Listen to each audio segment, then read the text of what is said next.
Halo. Pernahkah kalian melakukan komunikasi di dalam sebuah kelompok? Bagaimana komunikasi tersebut berlangsung? Apakah komunikasi tersebut berlangsung dengan efektif? Mari kita bahas mengenai faktor-faktor mempengaruhi keefektifan komunikasi kelompok. Keefektifan kelompok adalah the accomplishment of the recognized objective of cooperative action. Bernard dalam Oxford tahun 2012. Anggota kelompok bekerja sama untuk mencapai dua tujuan, yaitu melaksanakan tugas kelompok dan memelihara moral anggota kelompok. Tujuan pertama diukir dari hasil kerja kelompok yang disebut juga prestasi atau performance. Tujuan kedua diketahui dari tingkat kepuasan atau satisfaction.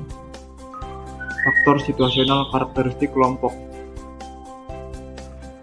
Ukuran kelompok. Hubungan antara ukuran kelompok dengan prestasi kerja kelompok bergantung pada jenis tugas yang harus diselesaikan oleh kelompok. Tugas kelompok dapat dibedakan menjadi dua macam, yaitu tugas koaktif dan tugas interaktif. Faktor lain yang mempengaruhi hubungan antara prestasi dan ukuran kelompok adalah tujuan kelompok. Kepemimpinan adalah komunikasi yang secara positif mempengaruhi kelompok untuk bergerak ke arah tujuan kelompok. Seorang pemimpin dapat ditunjuk atau muncul setelah proses komunikasi kelompok. Faktor personal karakteristik anggota kelompok. Dimensi interpersonal yang mempengaruhi keefektifan kelompok menurut Kragan dan Wright. Yang pertama, kebutuhan interpersonal. Yang kedua, proses interpersonal. Kebutuhan interpersonal. Pada tahun 1960, William C. Schutt merumuskan teori VIRO, Fundamental Interpersonal Relation Orientasi, untuk melukiskan apa yang mendasari perilaku kelompok kecil. Menurut teori VIRO, orang memasuki kelompok didorong oleh tiga kebutuhan interpersonal. Kebutuhan interpersonal, inklusi, ingin masuk menjadi bagian dari kelompok.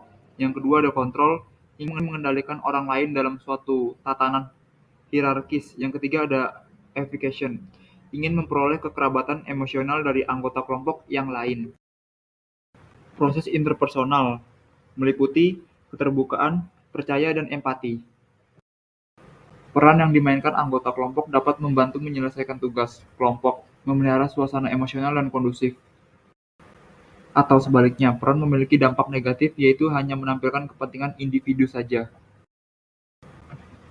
Peran 1. Tugas kelompok.